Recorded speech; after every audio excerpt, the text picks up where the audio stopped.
Hello students, कैसे हैं आप सभी। एक बार फिर से आप लोगों का वेलकम है अनअकैडमी इंद्रधनुष ऑफिशियल यूट्यूब चैनल पर। और मैं रविंदर सिंह आप लोगों के लिए फिर दोबारा से एक नए चैप्टर की शुरुआत, एक नए कंसेप्ट और एडवांस मैथ्स का मोस्ट इंपॉर्टेंट पार्ट मेंसुरेशन की क्लास के साथ आज आप लोगों के सामने प्रेजेंट है। तो दोस्तों, जैसा कि आपको पता होना चाहिए कि मेंसुरेशन जो है एक इंपॉर्टेंट टॉपिक रहता है आपके एग्जाम में, और हमेशा से 2 से 3 क्वेश्चन जो है आउट ऑफ 25 जो है वो आप लोगों के एग्जाम में यहाँ से रहते हैं। ठीक है, तो आज हमारा जो पार्ट है वो हमारा आज फर्स्ट क्लास है इसकी, यानी कि आज हम मेंसुरेशन का पार्ट नंबर 1 कवर करेंगे। ठीक है, फर्स्ट क्लास रहेगी ये, जिसमें हम लोग छोटी छोटी चीज़ों को समझते हुए अपने प्रोसेस को आगे बढ़ाएंगे। और जिस तरीके से मैंने आप लोगों को ट्रिग्नोमेट्री, प्रॉफिट एंड लॉस और हमारा थर्ड जो कंसेप्ट है वो मेंसुरेशन का है। अगर आप में से किसी भी स्टूडेंट ने अगर ट्रिग्नोमेट्री का या प्रॉफिट एंड लॉस का पार्ट अगर नहीं देखा है तो जरूर देखिएगा। आप लोगों को बहुत ही बेहतरीन लेवल के कंसेप्ट्स और बहुत ही बेहतरीन लेवल के क्वेश्चंस उसमें मैंने कवर कराए हैं। ठीक है, तो आज के सेशन की शुरुआत करते हैं और प्रॉफिट एंड लॉस के बाद आप लोगों का जो चैप्टर है वो मेंसुरेशन का रहेगा। इंपॉर्टेंट इंफॉर्मेशन के साथ सेशन की शुरुआत करते हैं। अनअकैडमी पर जो 50% तक का डिस्काउंट है, जिसके प्राइस बहुत जल्दी जो है वो अभी पहले ड्रॉप कर दिए गए थे, लेकिन अब जो है प्राइस हाइक होने वाले हैं, क्योंकि काफी टाइम से ये ऑफर स्टूडेंट्स को दिया जा रहा है। तो अगर आप में से कोई भी लर्नर्स अगर अनअकैडमी पर सब्सक्रिप्शन लेता है तो उसको 12 मंथ के सब्सक्रिप्शन पर 12 मंथ का एक्स्ट्रा वैलिडिटी मिलेगा, यानी कि 1 साल के साथ आपको 2 साल तक के लिए क्लासेस का एक्सेस मिलेगा। कोड आप रविंदर सर कोड का यूज करेंगे। और अगर आप 24 महीने का सब्सक्रिप्शन लेते हैं तो 12 महीने का सब्सक्रिप्शन आपको एक्स्ट्रा मिलेगा, सभी एसएससी के नॉन टेक्निकल एग्जाम्स और रेलवे एग्जाम्स के ऊपर। ठीक है, अगर हम बात करें सीजीएल के लिए, तो सीजीएल के लिए एक स्पेशल बैच 20 अप्रैल से स्टार्ट हो रहा है, जिसमें कि ये सारे एजुकेटर्स आप लोगों को मिलेंगे। मैथ्स, इंग्लिश, रीजनिंग, जीएस, ठीक है, कंप्लीट आप लोगों को मिलेगा। साथ में अगर हम बात करें लक्ष्य बैच की, तो सीएचएसएल के लिए प्री और मेंस के लिए कंप्लीट बैच रहेगा। इसमें भी ये सभी एजुकेटर्स आप लोगों को पढ़ा रहे होंगे। ठीक है भाई, मेंसुरेशन का जो पार्ट है उसमें हम लोग करेंगे क्या, मैं क्वेश्चंस के साथ साथ आप लोगों को कंप्लीट डिस्कशन करता जाऊंगा, क्योंकि अगर हम सिर्फ और सिर्फ प्रॉपर्टीज पे काम करेंगे तो फिर चैप्टर बहुत लंबा खिंच जाएगा। तो हम हर एक उस क्वेश्चन पे काम करेंगे जो क्वेश्चन आपके एग्जामिनेशन पॉइंट ऑफ व्यू से इंपॉर्टेंट है और जहां से चीजें पूछी जाती हैं आप लोगों के एग्जाम में। ठीक है, कुछ चीजें ऐसी होंगी जो आप लोगों को डायरेक्ट बताई जाएंगी एज ए फॉर्मूले बेस पर, लेकिन उससे पहले उसके साथ कंसेप्ट का जो डिस्कशन है वो जरूर रहेगा, जैसा कि आप लोग इस सेशन में देख पाएंगे। एक बात और कि क्लास जब कंप्लीट हो जाएगी तो आप अपना वैल्यूएबल प्यारा सा फीडबैक जरूर देना कि क्लास कैसी लगी, और ये जो पहल आप लोगों के लिए की गई है चैप्टर वाइज पार्ट वाइज आपको कवर कराने की, ये कैसा आप लोगों को बेनिफिट कर रही है। What is the ratio of the area of circumcircle to the area of the incircle of a equilateral triangle. देखो भाई, बहुत इंपॉर्टेंट पार्ट होता है इक्विलेटरल ट्रायंगल के अंदर और इक्विलेटरल ट्रायंगल के बाहर जो सर्कल बनते हैं, इन सर्कल का रिलेशन इनकी साइड के साथ होता है। जैसे अगर स्क्वायर की साइड अगर ए है तो इसके अंदर बने सर्कल का रेडियस ए है, और अगर हम बात करते हैं बाहर बना सर्कल की रेडियस को अगर आप आर मानते हैं, ठीक है, और स्क्वायर की साइड को ए मानते हैं, तो सबसे पहले तो एक इंपॉर्टेंट बात यह है कि किसी भी इक्विलेटरल ट्रायंगल के अंदर बने सर्कल का जो रेडियस होता है वो ए अपॉन में 2√3 होता है। ठीक है, और जो बाहर बना सर्कल होता है वो इस इक्विलेटरल ट्रायंगल के साथ a/√3 का फैक्टर बनाता है। एक बात आपको ये बात ध्यान रखनी है। दूसरी बात, अगर आप स्मॉल आर को या कैपिटल आर को, अगर आप कैपिटल आर को और स्मॉल आर को डिवाइड करेंगे तो आप कैपिटल आर को स्मॉल आर से डिवाइड करेंगे, ए से ए कटेगा, √3 से √3 कटेगा, रेशो जो मिलेगा आपको वो मिलेगा 2:1 का। यानी कि जो अंदर बना सर्कल का रेडियस होता है वो 1 पार्ट होता है और बाहर बने सर्कल का रेडियस उसका हमेशा डबल होता है। इस रिलेशन को आपको ध्यान रखना है, क्योंकि रेडियस का रेशियो अगर 2:1 है तो दोस्तों एरिया का जो रेशियो बनेगा वो r² की फॉर्म में होगा, क्योंकि पाई से पाई तो कैंसिल आउट ही होगा, हमें तो वेरिएबल की फॉर्म में चाहिए। तो रेडियस का रेशियो अगर 2:1 तो एरिया का रेशियो क्या बनेगा 4:1, यानी कि सी ऑप्शन। तो फर्स्ट क्वेश्चन का जो आंसर है वो सी ऑप्शन होगा। और इस पर काफी ज्यादा चीजें जो है आपके एग्जाम में पूछी जाती है, जैसे कि आपके सामने ये जो रिलेशन दिख रहा है, ये जो रिलेशन आपके सामने ये वाला है, ये भी काफी इंपॉर्टेंट रिलेशन है और ये रिलेशन भी आप लोगों को काफी सारे क्वेश्चंस में हेल्प करेगा। इसके बाद जो कांस्टेंट रिजल्ट्स हैं ये ऑलवेज कांस्टेंट होगा, स्क्वायर की साइड से कोई मतलब नहीं है। रेडियस का रेशियो एक ही ट्रायंगल के अंदर इन रेडियस और सर्कम रेडियस का रेशियो 1:2 का होगा, या आप बोल सकते हैं सर्कम रेडियस और इन रेडियस का रेशियो 2:1 का होगा। अगर रेडियस का रेशियो 2:1 का है तो एरिया का रेशियो भी आपका 4:1 बनना ही बनना है, क्योंकि वो स्क्वायर में रहेगा। तो ये पहला क्वेश्चन है, और इससे एक आइडिया मैं आप लोगों को देना चाहता हूं कि जो पूरा का पूरा सेशन रहेगा, इन सभी सेशंस में चीजें जो है इसी तरीके से एक्सप्लेन करेंगे चीजों को देखते हुए। अब देखो, जैसे ही आपको कंसेप्ट क्लियर होते हैं तो आप चीजों को अंडरस्टैंड करना स्टार्ट कर देते हो। एक इक्विलेटरल ट्रायंगल है जिसकी साइड 2√3 है, इसका सरकम रेडियस बताना है। तो भाई क्वेश्चन आसान हो चुका है।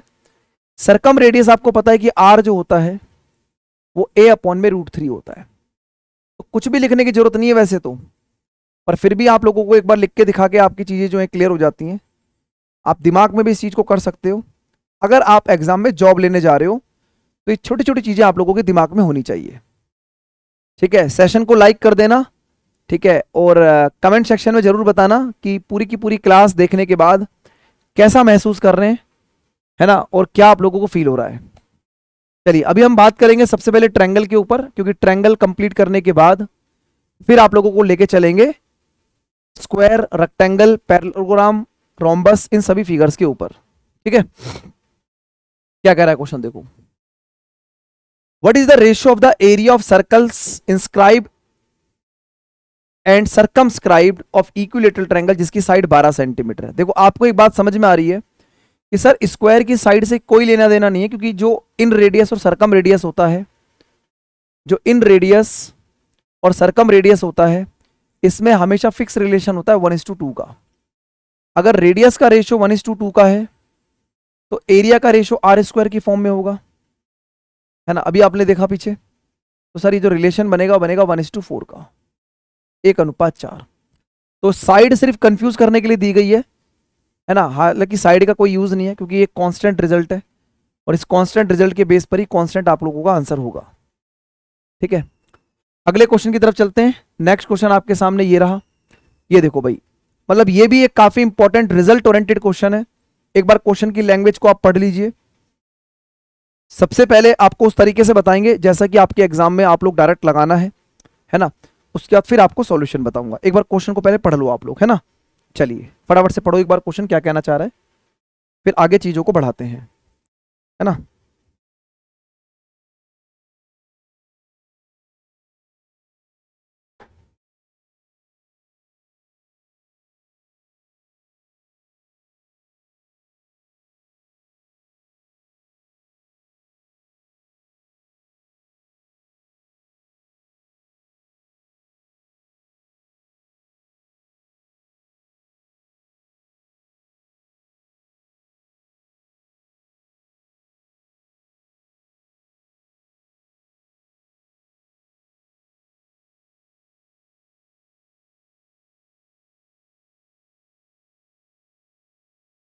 देखो भाई, the length of the perpendicular drawn from the any point of the equilateral triangle. देखो किसी भी इक्विलेटरल ट्रायंगल के अंदर अगर आप एक पॉइंट से उसके तीनों साइडों पे परपेंडिकुलर डालते हो तो एक इंपॉर्टेंट रिलेशन की फॉर्मेशन होती है। जैसे मान लो यहां से अगर मैंने एक परपेंडिकुलर डाला जिसका मैंने नाम दिया P1, एक परपेंडिकुलर मैंने डाला जिसका नाम दिया मैंने P2, और एक परपेंडिकुलर डाला जिसका मैंने नाम दिया P3।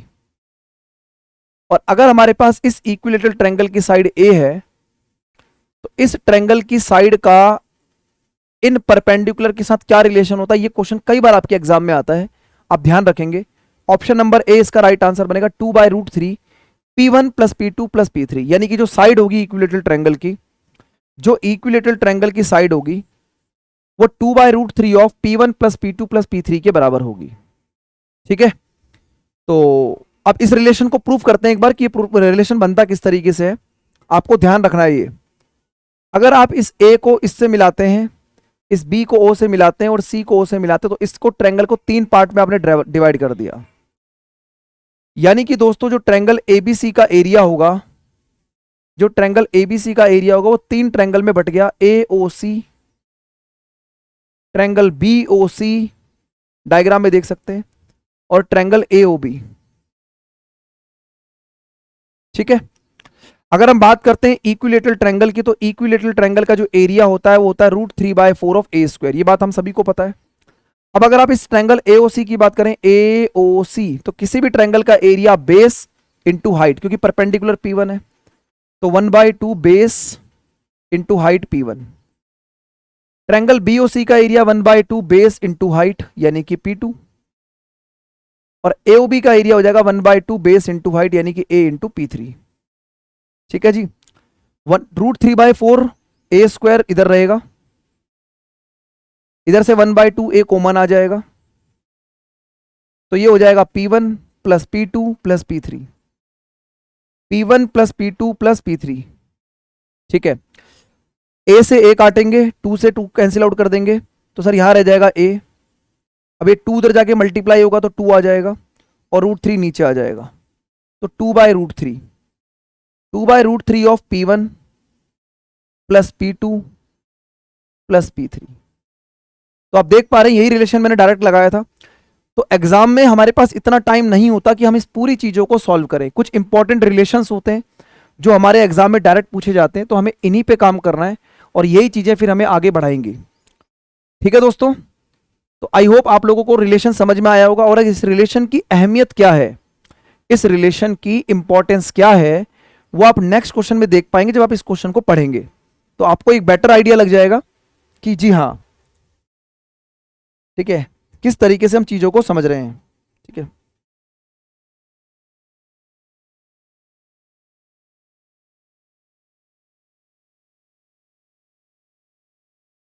Perpendiculars are drawn sides equilateral triangle from the any point, जिसकी लेंथ दी गई है 6, 7 और 9, then the length of the each side of the triangle, triangle की ईच साइड बतानी है आपको। तो यहां पर क्या है कि अगर मैं बात करता हूं इस इक्विलेटरल ट्रायंगल की साइड का, तो ये होता है 2/√3 of P1 plus P2 plus P3 यानी कि 6 प्लस 7 प्लस 9, यही बन रहा है ना। तो 7 6 13 और 9 22, 9 7 16 6 22 का डबल 44, तो सर ए जो हो जाएगा 44/√3 हो जाएगा। अगर मैं ऊपर √3 से मल्टीप्लाई और नीचे भी √3 से डिवाइड कर दूं, तो ऐसा करने से मेरा ऑप्शन जो मैच करेगा 44√3 डिवाइडेड बाई 3, तो राइट आंसर मेरा ऑप्शन नंबर ए बनेगा ना। तो option number A will be the correct answer, 44√3/3 is the right answer, option number A. Clear है सभी को? चलिए आगे चलते हैं नेक्स्ट क्वेश्चन की तरफ। अगला क्वेश्चन आपके सामने ये रहा, देखिएगा। What is the lateral side of isosceles triangle जिसका एरिया 20 और बेस 10 है। अब देखो हम थोड़ा सा ट्रायंगल पे बात कर रहे हैं अभी, तो मैं एक ओवरव्यू देने की कोशिश कर रहा हूं पार्ट नंबर 1 में कि क्या क्या फिगर्स किस किस तरीके से काम करती हैं। जैसे कि आइसोसेलेस ट्रायंगल का नॉलेज होना चाहिए। आइसोसेलेस ट्रायंगल में एक समद्विबाहु त्रिभुज में जो हमारी साइड ए बी और ए सी मान लो बराबर है, ठीक है, और इसका जो बेस है वो 10 मान लिया मैंने, इसका बेस क्या है 10 है, ठीक है। अब हमें बताना है इस ट्रायंगल का लेटरल साइड। लेटरल साइड का मतलब या तो ए सी बता दो या ए बी बता दो। अब देखो अगर मैं यहां से ए से इस पे परपेंडिकुलर डालता हूं जिसको मैंने नाम दिया डी, तो ये हमारा एच हो गया, ठीक है। किसी भी ट्रायंगल का जो एरिया होता है वो 1/2 बेस इंटू हाइट होता है, 1/2 बेस इंटू हाइट है, तो बेस 10 है, हाइट एच है, और एरिया कितना था 20, तो 0 से 0 कटेगा, यानी एच की वैल्यू कितनी आ गई है 4। यानी इस आइसोसेलेस ट्रायंगल की जो हाइट है वो कितनी आ गई है दोस्तों, 4 आ गई है। आइसोसेलेस ट्रायंगल की हाइट कितनी आ गई है 4, ये 10 है। परपेंडिकुलर इसको बाइसेक्ट करता है, आइसोसेलेस ट्रायंगल में जो परपेंडिकुलर आता है वो सामने वाली साइड को इक्वल इक्वल पार्ट में डिवाइड करता है। अगर ये 10 है तो ये 5 बनेगा। तो राइट एंगल ट्रायंगल के हिसाब से जो हाइपोटेनियस आएगी ना वो आएगी 4 का स्क्वायर प्लस 5 का स्क्वायर, ये परपेंडिकुलर प्लस बेस का स्क्वायर बनेगा। 25 और 16 कितना बनेगा 41, यानी कि √41 इज द लेटरल साइड। तो चाहे आप इसकी वैल्यू निकालें या आप इसकी वैल्यू निकालें, दैट विल बी सेम, क्योंकि अगर ये 4 है और ये 5 है तो ये भी 5 बनेगा, तो दोनों में बिल्कुल सेम रिजल्ट आपको मिलेगा √41। तो लेटरल साइड बनेगी √41। आइसोसेलेस ट्रायंगल की खासियत ये होती है कि राइट एंगल ट्रायंगल बन जाते हैं, तो और राइट एंगल ट्रायंगल बनते ही चीजें हमारे पास आसान हो जाती है, क्योंकि किसी भी राइट एंगल ट्रायंगल का एरिया निकालना काफी आसान होता है। अब अगेन आप देखेंगे राइट एंगल ट्रायंगल में एक फिगर दी गई है जिसमें बोल रहा है शेडेड एरिया बता दो कि शेडेड एरिया क्या रहेगा, ठीक है। आपकी हेल्प के लिए अगर मैं इस ट्रायंगल का नेमिंग डालता हूं कि भाई नेमिंग होगी इसकी ए बी सी और डी, तो हमें शेडेड एरिया बताना है। चलो शाबाश, आसान क्वेश्चन है, इजी तरीके से आप इस क्वेश्चन को कर पाएंगे। शेडेड एरिया निकालने के लिए अगर मैं पूरे के पूरे ट्रायंगल ए बी डी में से अगर मैं ट्रायंगल इसको ई मान लीजिए, ई सी डी का एरिया माइनस कर दूं, अगर पूरे ट्रायंगल ए बी डी में से अगर मैं ई सी डी का एरिया माइनस कर दूंगा तो शेडेड एरिया आपको मिल जाएगा। ये जो ट्रायंगल है एबीसी राइट एंगल ट्रायंगल दिख रहा है, तो राइट एंगल ट्रायंगल का एरिया 1/2 बेस, बेस कितना है 4 और हाइट कितनी है 2, माइनस छोटे वाले ट्रायंगल में बेस कितना है 2, हाइट कितनी है 1, तो भाई 2 से 2 कटेगा, ये आ गया 4 यूनिट, 2 से 2 कटेगा, ये बच गया 1 यूनिट, तो आंसर हो जाएगा 3 सेंटीमीटर स्क्वायर, सी ऑप्शन। तो शेडेड एरिया बचेगा 3 सेंटीमीटर स्क्वायर। देखो एक बात हो सकती है आप लोगों के साथ, मान लो आप में से बहुत सारे बच्चे ऐसे होंगे जो मेंसुरेशन को अच्छे लेवल पे जानते होंगे, तो हमें क्या करना है अभी चीजों को, देखो फर्स्ट पार्ट है तो पहले पार्ट में थोड़ा सा हल्का लेवल, दूसरे पार्ट में थोड़ा सा और अच्छा लेवल, तीसरे पार्ट में धुआंधार और चौथे पार्ट में रॉकेट, ठीक है ना। ऐसे आप लोगों ने ट्रिग्नोमेट्री के सेशन देखे होंगे तो आपको फील हुआ होगा, ऐसे ही आप लोगों ने अगर प्रॉफिट एंड लॉस के पार्ट देखे होंगे तो वहां पर फील हुआ होगा, है ना। चलिए अगला प्रश्न आपके सामने, अब देखो थोड़ा सा आइसोसेलेस ट्रायंगल के ऊपर क्वेश्चन को रखा गया है।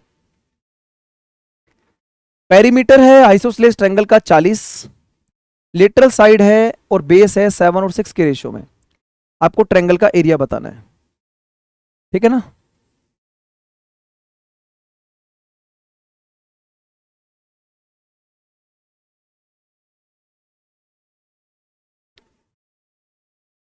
लेटरल साइड और बेस 7 और 6 के रेशियो में, लेटरल साइड 7 बोली गई है भाई, लेटरल साइड अगर 7x है, इसको x की फॉर्म में लिख लो, रेशियो की फॉर्म में जल्दी समझ में आ जाएगा हमें,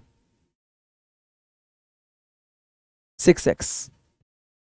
अगर इस ट्रायंगल के पेरीमीटर की बात करें, 7 और 7 14 और 6 20, यानी कि 20x, 20x की वैल्यू क्वेश्चन में 40 है, तो x की वैल्यू क्वेश्चन में क्या बनेगी 2।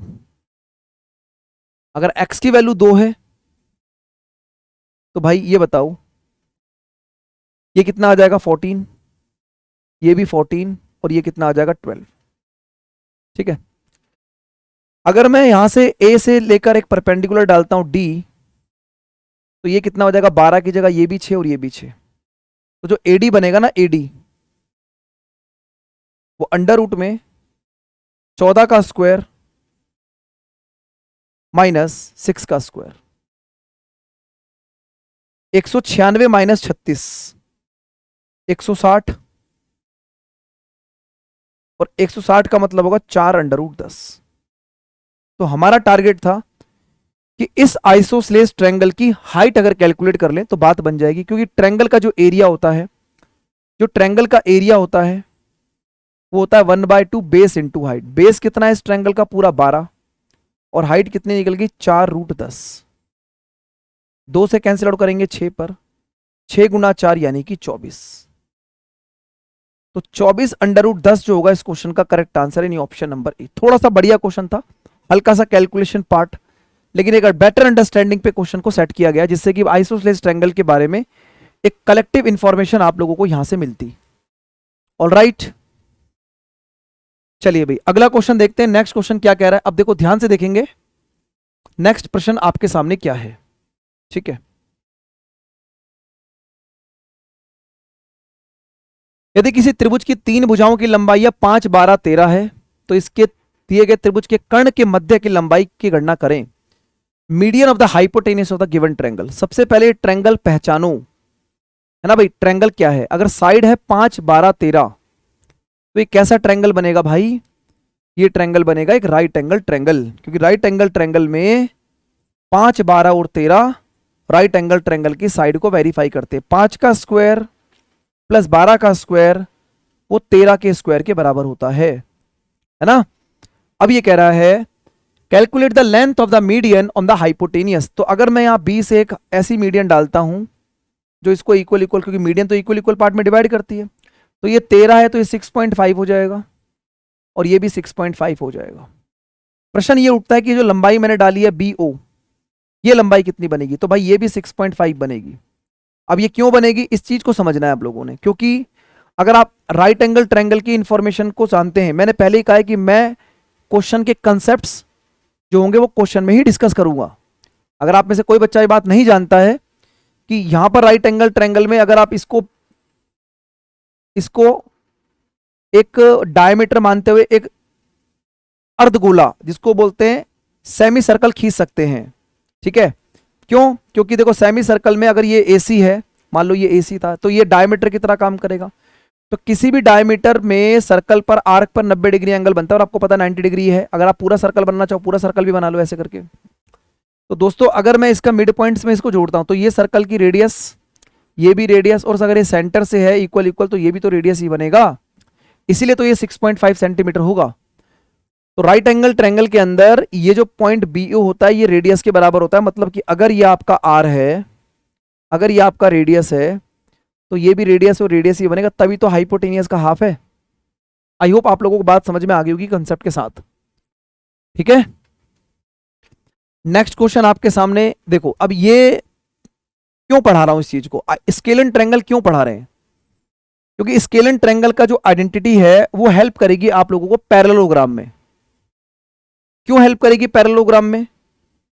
पहले तो ये देखो कि स्केलन ट्रायंगल का जो एरिया वो निकलता कैसे। अच्छा, आपको बड़ी हैरानी होगी, आप में से बहुत सारे बच्चे इस सेशन को देखते हुए सोच रहे होंगे यार स्केलन ट्रायंगल का एरिया कौन पूछ रहा है। तो भाई पेपर को अगर आप देखोगे तो इसी साल अभी जो CHSL का पेपर हुआ था 2023 में, ठीक है, उसमें सीधा सीधा क्वेश्चन आया था कि स्केलन ट्रायंगल का एरिया बताओ। तो ऐसा नहीं है कि पेपर में ये चीजें नहीं आती हैं, आसान है वो चीज अलग है, लेकिन आती हैं, नंबर देके जाती हैं, ठीक है ना। हमारा टारगेट ये है।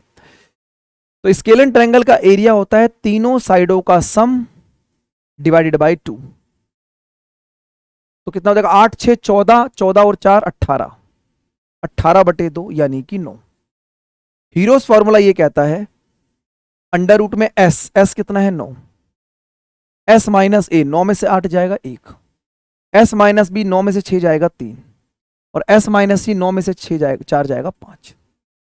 9 की वैल्यू बाहर निकल जाएगी 3, अंडर रूट में 3 गुणा 5 15 हो जाएगा। तो इस क्वेश्चन का आंसर 3 अंडर रूट 15 बनेगा। अब मैं आपको समझाता हूं कि स्केलन ट्रायंगल का एरिया हमने क्यों कैलकुलेट किया। क्योंकि मैं आपको बताऊंगा कि जब बेटा पैरेललोग्राम आगे पढ़ोगे तो पैरेललोग्राम में 2 स्केलन ट्रायंगल चमकते हुए दिखाई देंगे आपको। कनेक्टिविटी बनाते चलना साथ साथ। धैर्य रखने वाले और पेशेंस रखने वाले बच्चों को ही बेनिफिट होता है, ये बात ध्यान रखिएगा। हवा में उड़ने वाले परिंदे हवा में उड़ जाते, उन्हें पता ही नहीं लगता कि क्लास में चला क्या था। फटाफट वीडियो आगे बढ़ाई और कुछ समझ में नहीं आया, क्योंकि कनेक्टिविटी नहीं बनी ना। मेन बात तो ये। देखो अगर मैं बोलता हूं कि ये पैरेललोग्राम में ये लंबाई है, तो आप बोलेंगे सर ये भी लंबाई होगी, क्योंकि आमने सामने की साइडें बराबर होती हैं। ये अगर चौड़ाई है तो ये भी चौड़ाई बनेगी, क्योंकि पैरेललोग्राम में आमने सामने की साइडें बराबर होती हैं। अब मान लो BD को मैंने मिला दिया, BD को मैं X मान लेता हूं, तो ये बात तो कंफर्म है कि L और B अलग अलग होंगे, तो X भी तो अलग ही होगा। ऊपर देखो LBX, ये पहला ट्रायंगल कैसा बना? स्केलन, तीनों साइडें अलग अलग हैं। LBX दूसरा ट्रायंगल कैसा बना? स्केलन। यानी पैरेललोग्राम का एरिया निकालने के लिए 2 स्केलन ट्रायंगल का काम किया जाता है। तो अगर मैं इस वैल्यू को, इस एरिया को, अगर मान लो मुझे एरिया को अगर मैं इस 2 से मल्टीप्लाई कर दूंगा तो क्या पैरेललोग्राम का एरिया नहीं आ जाएगा? है भाई, यही बात तो समझनी है, ठीक है। तो जब पैरेललोग्राम आएगा तो आपको लगेगा जी हाँ बिल्कुल सही बात है, ठीक है। तो ये क्वेश्चन आसान आसान, इनको हटाते हैं। अब देखो आगे बढ़ाते, थोड़ा सा स्क्वायर के पे चलते, ठीक है। तो इस अभी मैंने ट्रायंगल का एक ओवर नॉलेज आपको दे दिया है, ठीक है, क्योंकि ट्रायंगल अगर पहली क्लास है तो थोड़ा सा ट्रायंगल के बारे में इंफॉर्मेशन लेना जरूरी है। अगला क्वेश्चन में थोड़ा स्क्वायर के बारे में समझेंगे कि स्क्वायर क्या होता है और स्क्वायर में क्या क्या चीजें होती है। जैसे स्क्वायर की अगर हम बात करेंगे तो स्क्वायर की साइड अगर A है तो जो डायगोनल बनता है वो √2a बनता है। स्क्वायर का एरिया क्या होता है? A², हम सभी को पता है। डायगोनल होता है √2a और पेरीमीटर क्या होता है? 4a। ये बेसिक इंफॉर्मेशन है स्क्वायर की, ठीक है ना। तो √2a यानी कि डायगोनल जो है √2a बराबर 15√2 है। तो स्क्वायर की साइड कितनी आ जाएगी? 15। यानी कि आपको ये बात समझ में आनी चाहिए कि √2 के साथ जो भी फैक्टर होगा वो स्क्वायर की साइड होगी। है ना, स्क्वायर की क्या बनेगी, साइड बनेगी। ये हमेशा स्क्वायर की क्या होगी, साइड होगी।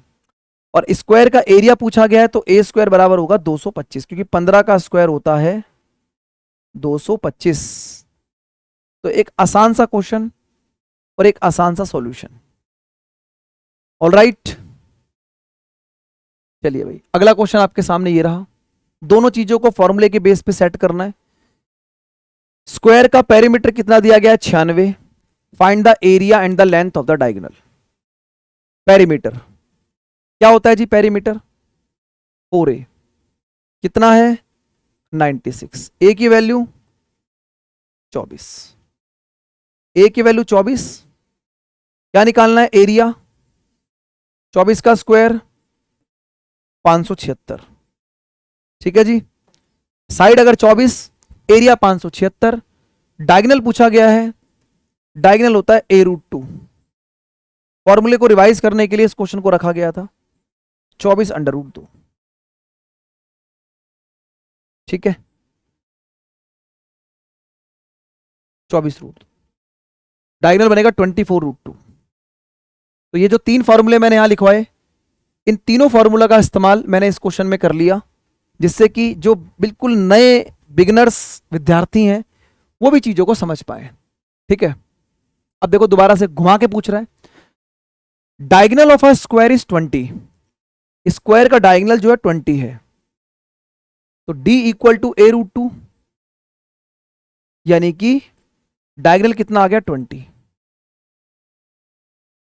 तो a कितना आ जाएगा 20/√2। क्या पूछ रहा है, साइड ऑफ द स्क्वायर। ठीक है, और इसका पेरीमीटर अगर निकालना है तो साइड तो ये आगे, इसको सॉल्व करना चाहो तो आप एक काम कर सकते हो, √2 से मल्टीप्लाई, √2 से डिवाइड करके नीचे हो जाएगा, ऊपर हो जाएगा 20√2 डिवाइड बाय 2। तो सिंप्लीफाई करके 10√2 आ गया। तो स्क्वायर की साइड कितनी आ गई 10√2, स्क्वायर की साइड कितनी आ गई 10√2। तो पेरीमीटर कितना बनेगा दोस्तों 4a, यानी 40√2। 40√2 जो होगा वो इसका क्या बन जाएगा, पेरीमीटर। ठीक है, चलो। तो आई थिंक मुझे लगता है स्क्वायर की बेसिक इंफॉर्मेशन आप लोगों तक पहुंच चुकी होगी, जो मैं इन 4-5 क्वेश्चन के थ्रू आपको बताना चाह रहा था। अब जैसे जैसे चीजें आगे बढ़ेंगी वैसे वैसे चीजें मिक्स होती जाएंगी, क्योंकि जैसे जैसे मैं अपनी चीजों को खोलता जाऊंगा वैसे वैसे क्वेश्चन भी मेरे पास एक्सपेंड होते जाएंगे। जैसे कि इस क्वेश्चन में, what is the difference of the area of the square and the equilateral triangle. क्योंकि मैंने अभी इस सेशन के अंदर इक्विलेटरल ट्रायंगल और स्क्वायर का डिस्कशन कर दिया है, तो ये मेरी आप लोगों से एक्सपेक्टेशन बन जाती है कि आप दोनों चीजों को समझते हुए क्वेश्चन के सही उत्तर तक पहुंच जाएंगे, है ना। चलिए बताइएगा क्या आंसर होगा इसका।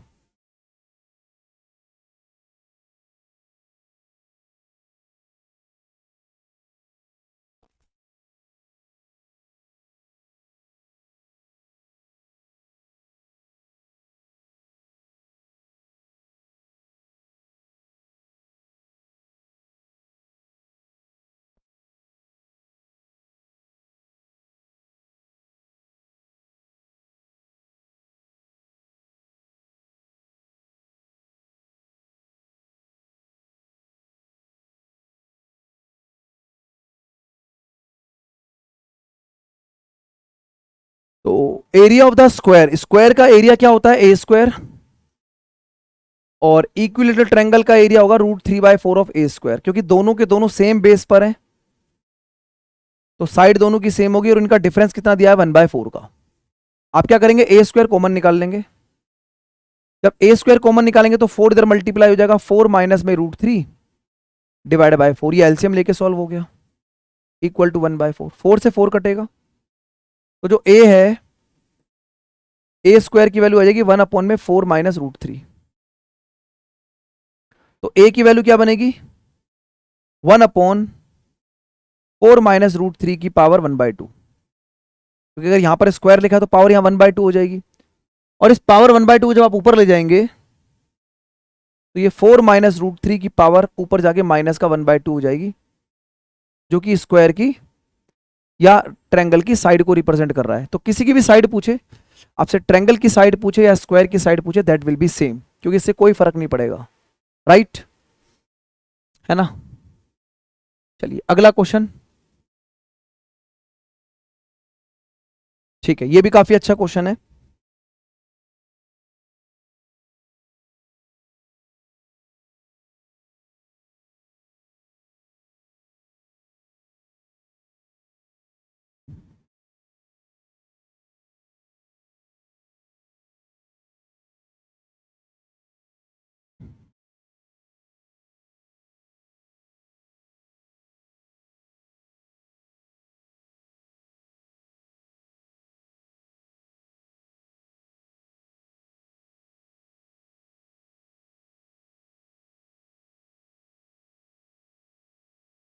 देखो ये जो क्वेश्चन है बेसिकली ये भी एक थ्योरी बेस्ड क्वेश्चन है। और जैसा कि आप लोगों ने इक्विलेटरल ट्रायंगल के अंदर बना सर्कल और बाहर बने सर्कल को देखा था, इसी तरीके से स्क्वायर के अंदर बने सर्कल और बाहर बने सर्कल का रिलेशन भी फिक्स होता है, जो आपको ध्यान रखना पड़ेगा। ठीक है, तो यहां पर अगर मैं बात करता हूं कि अगर मैं इस इक्विलेटरल ट्रायंगल के अंदर बने सर्कल की बात करता हूं, अगर साइड ए है और स्क्वायर की साइड ए है, तो रेडियस बनता है इस साइड का हाफ। भाई सीधी सी बात है, अगर ये है तो इसको भी मिलाओगे तो सेम बनेगा ना, तो ए का हाफ करोगे तो ये आ जाएगा a/2। लेकिन अगर आप इसके बाहर बने सर्कल की बात करोगे तो ये डायगोनल का आधा होता है। और डायगोनल कितना होता है? √2a अपॉन ये 2 हो जाएगा, आधा हो जाएगा। अगर आप इन दोनों वैल्यू को डिवाइड करोगे, ठीक है, तो जो r का रेशियो कैपिटल R के साथ आएगा, ये a से ये भी कटेगा, है ना, तो आपको मिलेगा 1/√2। फिक्स रिलेशन है भाई, बिल्कुल एकदम हिला नहीं सकता कोई भी इस चीज को। स्मॉल r और कैपिटल R में जो रिलेशन होता है रेडियस का 1/√2 होता है। अगर रेडियस का रेशियो 1/2 का है तो आप ये बोलेंगे कि एरिया का जो रेशियो होगा, एरिया का रेशियो जो बनेगा वो बनेगा 1/2 का।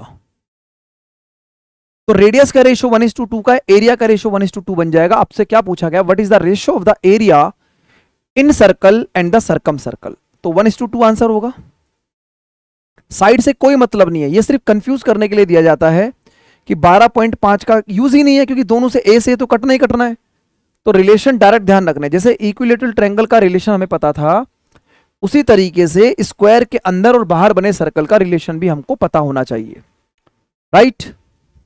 चलिए आगे चलते हैं नेक्स्ट क्वेश्चन की तरफ। अगला क्वेश्चन आपके सामने ये रहा, पढ़ते हैं जरा क्वेश्चन क्या कह रहा है और फिर चीजों को समझते हैं। जैसे जैसे चीजें खुलेंगी क्वेश्चन उसी हिसाब से खुलते चले जाएंगे हमारे सामने, है ना। पहले एकदम से धमाके वाले क्वेश्चन नहीं रख सकते। पार्ट नंबर 1 है try to understand the situation. I hope you understand what I want to tell you, क्या मैं आपको बताना चाह रहा हूं। एंड धीरे धीरे करके फिर चीजें आप लोगों को और भी बेटर मिलती चली जाएंगी। The base of the triangle equal to the perimeter of a square. एक ट्रायंगल का जो बेस है वो पेरीमीटर है स्क्वायर के बराबर, जिसका डायगोनल 7√2 है। अब ये बताओ, अगर स्क्वायर का डायगोनल 7√2 है तो स्क्वायर की साइड 7 बन जाएगी, और अगर स्क्वायर की साइड 7 है तो जो ट्रायंगल का बेस है वो स्क्वायर के पेरीमीटर के बराबर है। तो बेस कितना आ जाएगा भाई? 7 × 4 28, 7 चौक 28, यानी कि ट्रायंगल का जो बेस है वो 28 सेंटीमीटर है। And height is equal to the side of the square, और हाइट जो है साइड ऑफ द स्क्वायर के, जिसका एरिया 169 है। अब मान लो एक नया स्क्वायर है जिसका एरिया 169 है। अगर भाई एरिया 169 है तो साइड कितनी बन जाएगी? 13। और ये जो साइड 13 है ये इस ट्रायंगल की हाइट के बराबर है, क्योंकि बोल रहा है ना it is height is equal to the side of the square. यानी कि आपको इस ट्रायंगल का बेस पता लग गया, आपको इस ट्रायंगल की हाइट पता लग गई। क्या पूछ रहा है? ट्रायंगल का एरिया। तो भाई ट्रायंगल का एरिया होता है 1/2 बेस इंटू हाइट, ठीक है। तो ये हो जाएगा 14, 13 चौक 52, 5, 13 और 5 18, 182। 182 इस क्वेश्चन का राइट आंसर बने, यानी ऑप्शन नंबर ए। बोलो भाई, बात समझ में आ गई सभी को? ठीक है ना। नेक्स्ट क्वेश्चन देखिएगा। अगला क्वेश्चन आपके सामने ये रहा। चलिए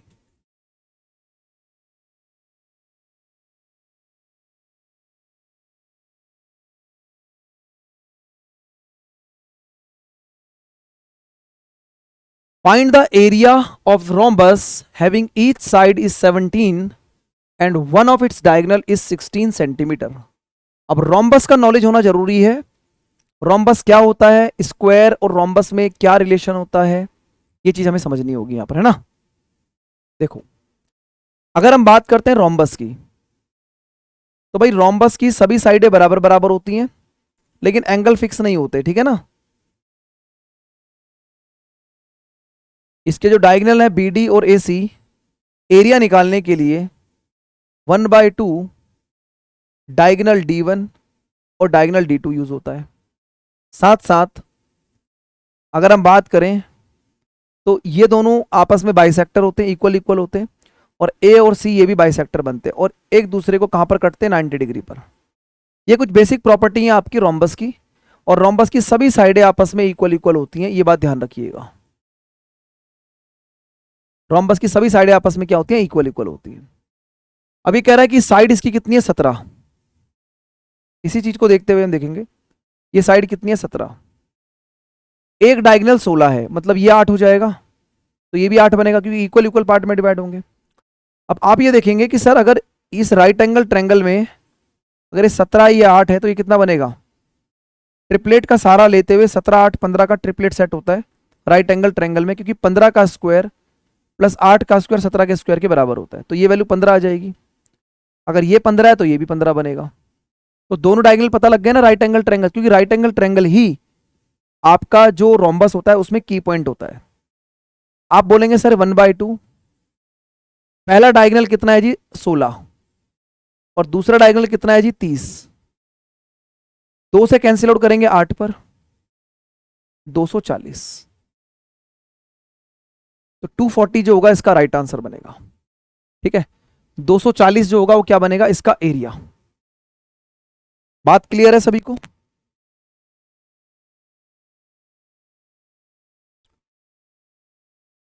चलिए भाई आगे चलते हैं, नेक्स्ट क्वेश्चन। अगला प्रश्न आपके सामने, ये भी रोम्बस के ऊपर ही है।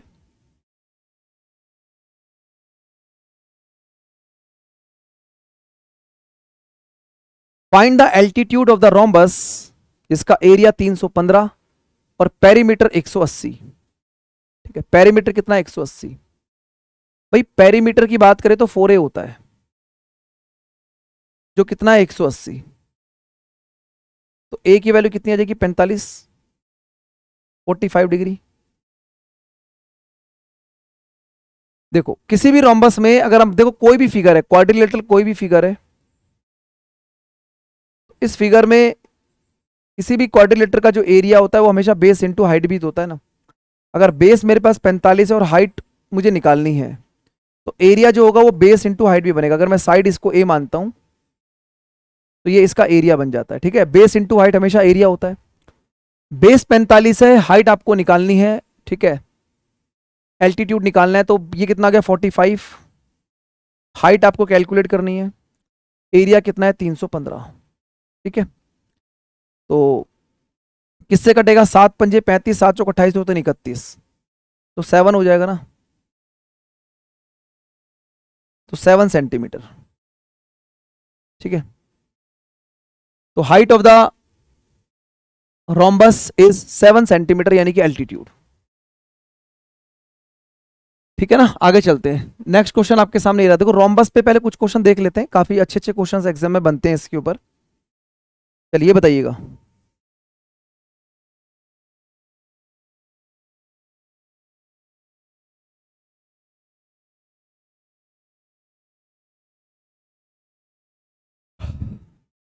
Find the area of the rhombus, जिसकी साइड 13 है और एक डायगोनल 24 है ना।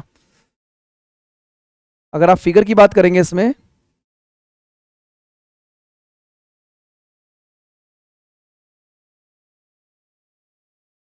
तो साइड इसकी 13 है, एक डायगोनल आपके पास कितना है 24, दूसरा डायगोनल निकाल लेंगे तो बात बन जाएगी ना।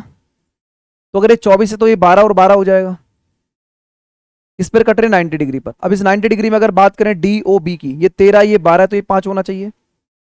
राइट एंगल ट्रायंगल के ट्रिपलेट्स अगेन 13 12 5, ये 5 तो ये भी 5, तो दोनों डायगोनल पता लग गए आपको। जैसे ही दोनों डायगोनल पता लगेंगे एरिया आ जाएगा। एरिया हो जाएगा 1/2। एक डायगोनल है 10 और दूसरा डायगोनल है 24, तो भाई कटेगा 12 पर 120। 120 centimetre square is the area of the rhombus. इस सम चतुर्भुज का जो क्षेत्रफल बनेगा वो बनेगा 120।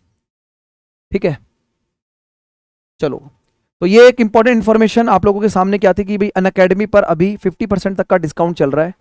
प्राइस बहुत जल्दी हाइक होने वाले हैं। अगर आप में से कोई भी लर्नर अगर क्लास अटेंड करना चाहता है पेड बैच में, जिसमें सभी teachers maths, English, reasoning, GS systematic way से क्लास चलती हैं, तो आप उसको परचेज कर सकते हैं। 12 महीने के साथ 12 महीने का एक्स्ट्रा एक्सटेंशन मिलता है। ठीक है, और रविंदर सर कोड का आप लोग यूज़ करेंगे। सीजीएल का बैच 2023 एग्जाम के लिए 20 अप्रैल से स्टार्ट है। सीएचएसएल का बैच भी 20 अप्रैल से स्टार्ट है। सारे एजुकेटर आप लोगों को पढ़ाएंगे इन सभी बैचेस के अंदर। ठीक है, चलिए आगे चलते हैं और नेक्स्ट क्वेश्चन की तरफ। थैंक यू नहीं होगा भाई, अभी थैंक यू कैसे बोल दिया इसने, ये देखिएगा। अगला क्वेश्चन आपके सामने ये रहा। नेक्स्ट क्वेश्चन देखिएगा फटाफट से।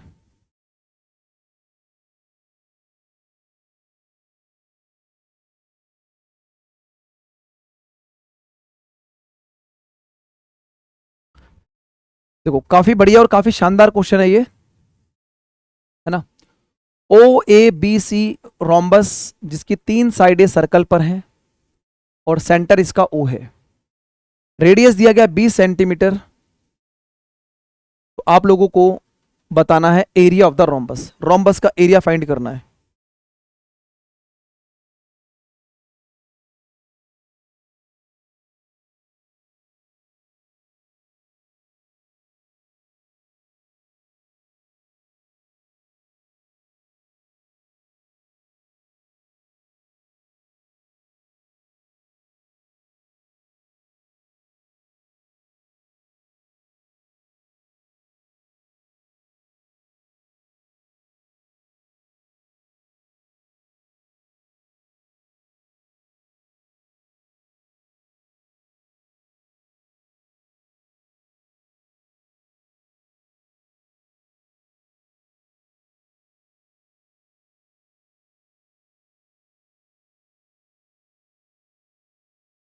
देखो इस क्वेश्चन में सबसे पहले तो आपको डायग्राम समझना पड़ेगा। डायग्राम क्या कहना चाह रहा है। जैसे कि सर्कल का सेंटर ओ है, सबसे पहले हमने सर्कल का सेंटर बना दिया। 3 पॉइंट ड्रॉ किए, एक पॉइंट ड्रॉ किया ए, एक पॉइंट ड्रॉ किया बी और एक पॉइंट ड्रॉ किया सी। जो O A B C 3 point circle पर आ गए, एक सेंटर पर आ गया, इसको मिला दीजिए। ठीक है, अभी कह रहा है सर्कल का रेडियस 20 सेंटीमीटर। अगर आप सेंटर से डिस्टेंस देखें तो ए ओ कितना है 20। अब अगर ये रोम्बस है तो ये भी 20 हो जाएगा, ये भी 20 हो जाएगा और ये भी 20 हो जाएगा, है ना। क्योंकि ये सेंटर है, सेंटर से लेकर ए ओ आर बनेगा तो ये भी आर बनेगा, बस सब 20-20 हो जाएंगे। ये बात तो समझ में आ रही है। अब ये बताओ अगर ये सेंटर है तो सेंटर से लेकर बी से लेकर ओ भी तो रेडियस होगा, तो भाई ये भी 20 बन गया। तो दोस्तों ये जो ओ ए बी सी है ना, इसमें 2 ट्रायंगल बन रहे हैं। कैसे? इक्विलेटरल। 2 इक्विलेटरल ट्रायंगल बन रहे हैं। देखो बी ओ सी ये भी इक्विलेटरल ट्रायंगल है, बी ए ओ ये भी इक्विलेटरल ट्रायंगल है। तो इस रोम्बस का एरिया बनेगा 2 इक्विलेटरल ट्रायंगल का √3/4 ए स्क्वायर, यानी 20 इंटू 20। 4 पंजे 20, 5 दूनी 10, 10 इसमें एक जीरो और लगा देंगे तो 200√3 इज द शानदार आंसर। ठीक है भाई, तो इस क्वेश्चन का जो करेक्ट आंसर है वो है 200√3। ऑल राइट, आई होप सभी को बहुत अच्छा लगा होगा और मजा आया होगा रोम्बस के इस क्वेश्चन को करने में। ठीक है, चलिए दोस्तों आगे बढ़ाता हूं मैं नेक्स्ट क्वेश्चन की तरफ। अगला क्वेश्चन आपके सामने क्या है, ध्यान से देखिएगा। चलिए,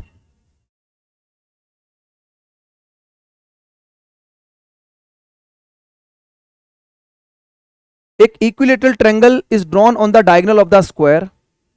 एक समबाहु त्रिभुज को, अब देखो आप बात को समझ पा रहे होंगे कि क्लास हम लोगों ने बिल्कुल बेसिक से स्टार्ट की थी और अब धीरे धीरे करके स्क्वायर, रेक्टेंगल, पैरेललोग्राम, ठीक है, इन सब चीज़ों पे हम धीरे धीरे करके मूव आउट कर रहे हैं।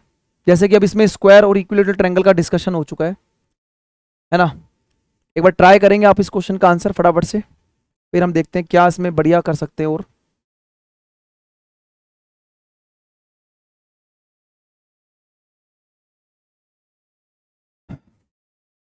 एक इक्विलेटरल ट्रायंगल है जो ड्रॉन है डायगोनल ऑफ द स्क्वायर पे। अगर हम स्क्वायर की बात करते हैं तो ये हमारा स्क्वायर हो गया। स्क्वायर की साइड को अगर मैंने ए माना तो इसका डायगोनल कितना आ जाएगा, √2 है। अब एक इक्विलेटरल ट्रायंगल यानी कि हमारा समबाहु त्रिभुज बना रहे हैं इसके डायगोनल पे। अगर मैं इसके डायगोनल पे बना रहा हूं तो डायगोनल पे एक तरीके से आप नीचे बना लो या आप इसको ऊपर भी बना सकते हो, ACE मान लो। तो ये अगर √2 इसकी साइड है तो ये सारी साइडें √2 बन जाएंगी ना। बस यही तो कहानी है असली। आपसे कह रहा है the ratio of the area of the triangle, तो ट्रायंगल का एरिया होगा √3/4 A², यानी कि √2a का whole square divide by square का एरिया यानी कि A²। तो ये जाएगा √3/4, ये हो जाएगा 2a² divide by A²। A² से A² कटेगा, 2 से कटेंगे इसको, तो जो रेशियो आ रहा है वो आ रहा है √3:2, ए ऑप्शन। तो स्क्वायर और इक्विलेटरल ट्रायंगल को मिक्स कर दिया और उसके बाद फिर आप लोगों से फाइनल रिजल्ट पूछ रहा है कि इक्विलेटरल ट्रायंगल के साथ स्क्वायर का एरिया। अगर स्क्वायर के साथ इक्विलेटरल ट्रायंगल बोला होता तो फिर इसको पलट देते, फिर 2:√3 बनता। तो ये ध्यान रखना कि रेशो किसका किसके साथ पूछा गया है, क्योंकि ये चीज काफी इंपॉर्टेंट होती है। जब रेशो पलट के लिखे होते हैं ना, √3 2 और 2 √3, तो इस चीज को मद्देनजर रखते हुए आपको गुनहगार को सही सजा सुनानी होती है कि आप किस सजा के हकदार हैं, नहीं तो सजा मिल जाएगी आप लोगों को अगर आप इस चीज को गलत इंटरप्रेटेड करेंगे तो। ठीक है जी, अगला क्वेश्चन आपके सामने क्या है। ठीक है, ये तो हो जाएगा आराम से। ये देखो जरा क्वेश्चन, ठीक है, ये क्वेश्चन एज अ होमवर्क रख लेना आप लोग। ठीक है, इस क्वेश्चन को एज अ होमवर्क रख लेना और कमेंट सेक्शन में बता देना, क्योंकि बीच में अगर होमवर्क देंगे तो पता लग जाएगा कि कितने बच्चों ने सेशन को डेडिकेटेड तरीके से देखा है और कितने बच्चों ने इस चीज का बेनिफिट उठाया है।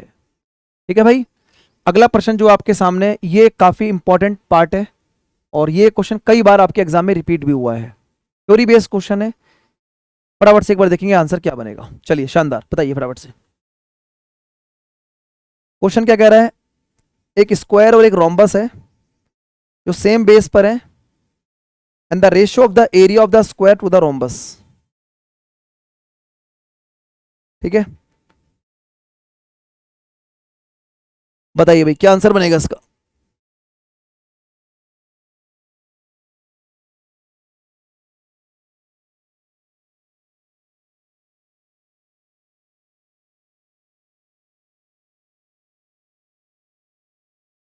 तो अगर हम इसमें जैसे मान लो सबसे पहले हम एक स्क्वायर ड्रॉ करते हैं, ये हमारा स्क्वायर हो गया, और इसी स्क्वायर के बेस पर एक रोम्बस भी ड्रॉ कर देते हैं।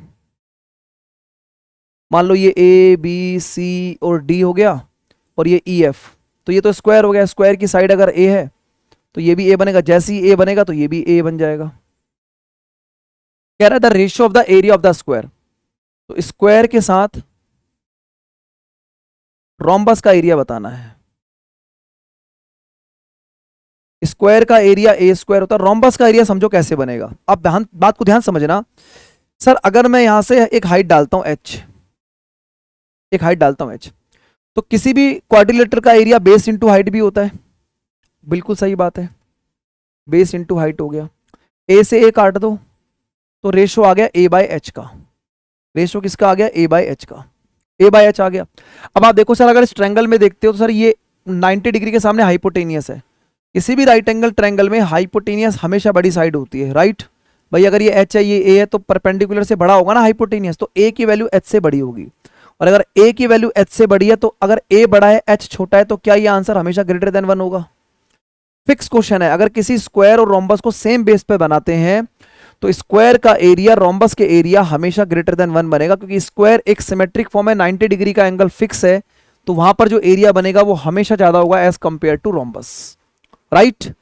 बहुत अच्छा क्वेश्चन था, आई होप आप लोगों को बात समझ में आई होगी बढ़िया तरीके से। ठीक है, अगला क्वेश्चन आपके सामने ये रहा। ये क्वेश्चन भी रोम्बस के ऊपर लास्ट ईयर पूछा गया था, तो आप देख पाएंगे कि हम अपनी फर्स्ट क्लास के अंदर उन 2D फिगर्स के ऊपर काम कर रहे हैं जो बेसिकली काफी इंपॉर्टेंट रहेंगे और स्क्वायर हो गया, रोम्बस हो गया, ट्रायंगल्स हो गए, ठीक है, और उनकी एप्लीकेशंस इस फर्स्ट पार्ट में हम लोग कवर करने जा रहे हैं। चलिए बताइएगा आंसर क्या बनेगा दोस्तों, फटाफट से फास्ट।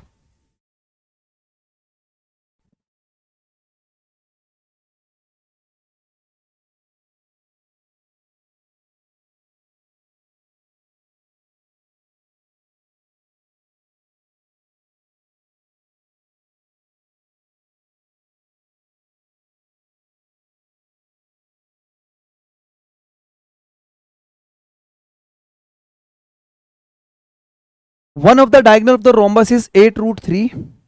एक रोम्बस है जिसका डायगोनल हमारे पास 8√3 है। मान लो ये डायगोनल हमारे पास कितना है, 8√3। दूसरा डायगोनल हमारे पास AC है, तो अगर ये 8√3 है तो ये 4√3 हो जाएगा, ये भी 4√3 हो जाएगा। ठीक है, अब ये कह रहा है if the other diagonal equal to the side, दूसरे डायगोनल साइड के बराबर, अगर आप साइड को A मानते हो, अगर इसको साइड को A मानते हो तो ये a/2 हो जाएगा। ठीक है, अगर मैं इसको 2A मान लूं, कोई दिक्कत तो नहीं ना? ऐसा मैं क्यों कर रहा हूं, अगर मैं इसको 2A मानूंगा तो भाई मेरा ये A हो जाएगा, ये A हो जाएगा, थोड़ा सा कैलकुलेशन पार्ट में रियायत मिल जाएगी और कुछ नहीं है।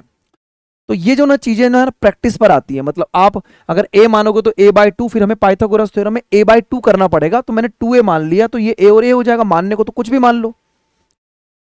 पाइथागोरस थ्योरम के हिसाब से हमें ये 2A का स्क्वायर यानी 4A स्क्वायर हो जाएगा इज इक्वल टू A का स्क्वायर प्लस में 4√3 यानी 4 चौक 16 आती है 48। A स्क्वायर को उधर लाएंगे कितना हो जाएगा, 3A स्क्वायर बराबर 48। 3 से कटेगा 16 पर, तो A स्क्वायर बराबर 16 है, तो A की वैल्यू कितनी आ गई, 4। भाई अगर ये 4 है तो ये भी 4 हो जाएगा, तो दूसरा डायगोनल कितना आ गया, 8। आपसे बोला गया एरिया बता दो, 1/2।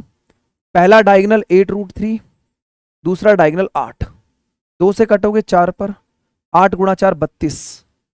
32/√3 इस क्वेश्चन का राइट आंसर है, डी ऑप्शन। बहुत बढ़िया क्वेश्चन था रोम्बस के ऊपर, मतलब थोड़ा सा एक अंडरस्टैंडिंग बनाने की कोशिश की जा रही है इस क्वेश्चन के अंदर। ठीक है, तो आई होप आप लोगों को समझ में आ गया होगा कि इस क्वेश्चन का आंसर क्या होना चाहिए, है ना? चलिए नेक्स्ट क्वेश्चन देखेंगे। अगला प्रश्न आपके सामने ये रहा, ये स्क्वायर के ऊपर काफी अच्छा क्वेश्चन है।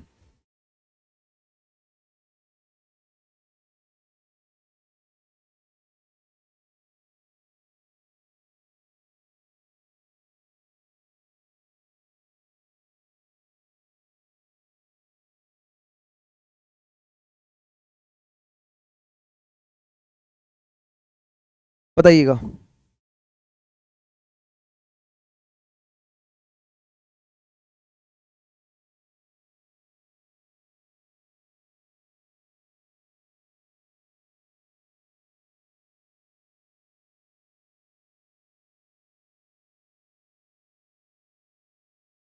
एक स्क्वायर का एरिया 200 है, अगर स्क्वायर का एरिया दोस्तों 200 है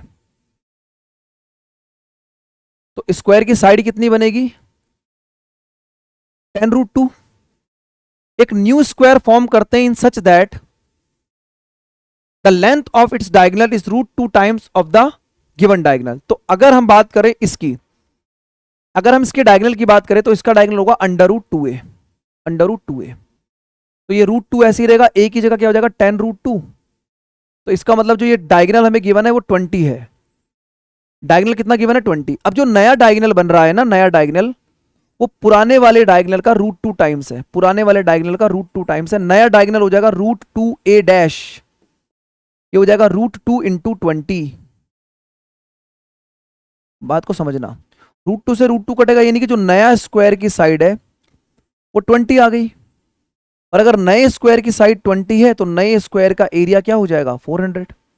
भाई 20 का स्क्वायर 400 बनेगा ना। क्वेश्चन में है कुछ नहीं और बहुत कुछ भी है, मतलब कि लैंग्वेज को अगर नहीं समझ पाए तो बात परेशानी हो जाएगी। क्वेश्चन में है कुछ नहीं, बिल्कुल आसान आसान सा क्वेश्चन है, लेकिन पूछा गया आपके एग्जाम में और बस्त क्वेश्चन है, एकदम बढ़िया क्वेश्चन। ठीक है, मतलब मैं ये मानता हूं कि एग्जामिनेशन हॉल में ऐसे क्वेश्चन आते हैं तो नॉर्मली जो स्टूडेंट्स होते हैं वो इसमें यहाँ पर टाइम लगाते ही लगाते हैं, क्योंकि चीज़ों को समझना पड़ता है ना। बाकी ये है कि प्रेशर को झेलने की क्षमता जिसके अंदर होगी वो कर पाएगा। एक बहुत इंपॉर्टेंट क्वेश्चन है जो कि कई बार आपके एग्जाम में 8 से 10 बार पूछा गया है। एक ऐसा क्वेश्चन है जिसको मेमोरी बेस्ड कैटेगरी में रखते हैं। सॉल्यूशन करने का तरीका क्या रहेगा वो मैं आपको बताऊंगा, उससे पहले एक बार आप क्वेश्चन को पढ़ लीजिए और इस क्वेश्चन को याद रखना, मैं लिख भी देता हूं, याद रखना, ठीक है, इसको याद रखना है, ठीक है भाई, क्योंकि ये मेमोरी बेस्ड क्वेश्चन है। इस साल 2022 के एंड में जो सीपीयू का एग्जाम हुआ था प्रीलिम्स का, उसमें भी इस क्वेश्चन को रखा गया था। फर्क क्या था कि एम की जगह एल और पी की जगह एन, तो वेरिएबल चेंज हो जाएगा, उससे कोई फर्क नहीं पड़ेगा, ठीक है ना। याद रखना इस क्वेश्चन को। क्या कह रहा है क्वेश्चन, ध्यान से देखो। The perimeter of rhombus is 2p, एक रोम्बस का पेरीमीटर 2p है। Sum of the length of the diagonal is m, area बताना है, तो एरिया के लिए रिलेशन बनेगा और एक मेमोरी बेस्ड क्वेश्चन रहेगा, ठीक है दोस्तों। कैसे करेंगे, अगर मैं आपको बोलता हूं एक रोम्बस हमारे पास है जिसकी साइड a है,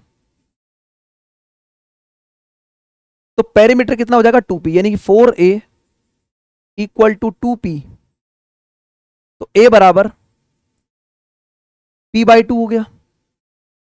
sum of the length of the diagonal, मान लो एक डायगोनल हमारा d1 है और दूसरा डायगोनल d2 है, a b c d, मैं यहां लिख देता हूं।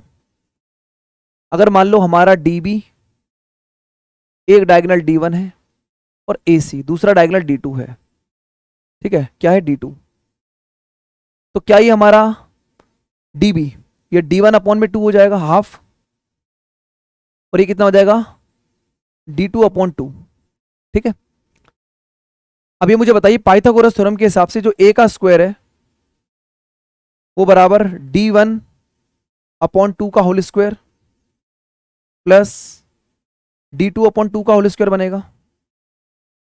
a स्क्वायर की वैल्यू कितनी बनेगी, p²/4, ओपन करोगे तो sir d1 square plus d2 square divide bye 4 हो जाएगा, 4 से 4 कटेगा, ठीक है।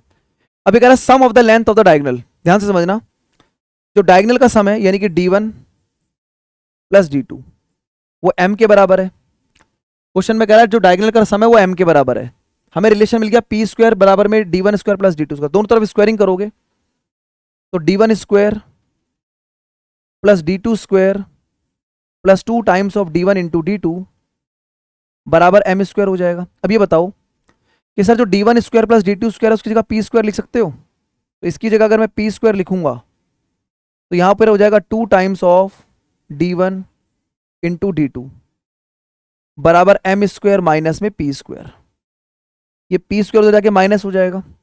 आप मुझे बताइए रोम्बस का जो एरिया होता है वो 1/2 d1 इंटू d2 होगा, 1/2 d1 इंटू d2 होगा। यहां पर लिख रहा है 2 d1 d2 बराबर m square minus p square. अगर दोस्तों मैं यहां पर 4 से डिवाइड कर दूं और मैं यहां भी 4 से डिवाइड कर दूं तो 4 से डिवाइड करने पर ये कितना हो जाएगा 1/2, या 1/2 हो गया, d1 इंटू d2 हो गया बराबर ये कितना आ गया 1/4 m square minus p square, m square minus p square. तो इसका मतलब जो रोम्बस का एरिया है वो 1/4 m square minus p square है। और अगर आप ध्यान से देखेंगे तो सी ऑप्शन इस क्वेश्चन का राइट आंसर जा रहा है। और मैंने पहले ही बोला था कि ये एक मेमोरी बेस्ड क्वेश्चन है, इस क्वेश्चन का आंसर आप लोगों को याद रखना है, क्योंकि इतना टाइम हमारे पास एग्जाम में ना तो है, और अगर हमारे पास इस क्वेश्चन को याद करने की क्षमता नहीं है तो पेपर में इस तरीके से सॉल्यूशन करना भी बेवकूफ़ी होती है, क्योंकि आपको एग्जाम में अपना टाइम सेव करना है, हमें क्वेश्चन से भिड़ना नहीं है, ठीक है। तो आई होप आप लोगों को आज की क्लास काफ़ी अच्छे तरीके से समझ में आई होगी। हर एक चीज़ को मैंने बेटर एक्सप्लेनेशन देने की कोशिश की है आप लोगों को, ठीक है। तो अगर आपको सेशन अच्छा लगा हो तो सेशन को जरूर जो है आप लोग लाइक कर दीजिएगा, ठीक है। बाकी अगले सेशन में आप लोगों से मुलाकात करेंगे, तब तक के लिए thank you very much, take care, bye bye, good luck, see you in the next session. बाकी मेरी सारी क्लासेस की इन्फॉर्मेशन के लिए maths by Ravinder sir Telegram group आप लोगों को पता ही होगा, नहीं पता तो ज्वाइन कर लो, क्योंकि जो भी क्लासेस होती हैं एक्स्ट्रा पीडीएफ्स या फिर जो भी मुझे इन्फॉर्मेशन देनी होती है अपने क्लासेस की, वो मैं आपको सेम टेलीग्राम ग्रुप पे देता हूँ, मैथ्स बाय रविंदर सर, ठीक है दोस्तों। तो आज का हमारा पार्ट नंबर 1 कंप्लीट होता है। नेक्स्ट सेशन में पार्ट नंबर 2 रहेगा, और सेशन के बीच में मैंने आप लोगों को एक होमवर्क भी दिया है, तो कमेंट सेक्शन में इस जो होमवर्क है उस क्वेश्चन का आंसर आप लोग जरूर बताइएगा, ठीक है जी। चलिए धन्यवाद, take care, bye bye, good luck, see you in the next session. पढ़ते रहो, मस्त रहो, 2023 में इस बार कुछ करके दिखाना है बढ़िया, ठीक है ना। चलिए थैंक यू भाई, धन्यवाद।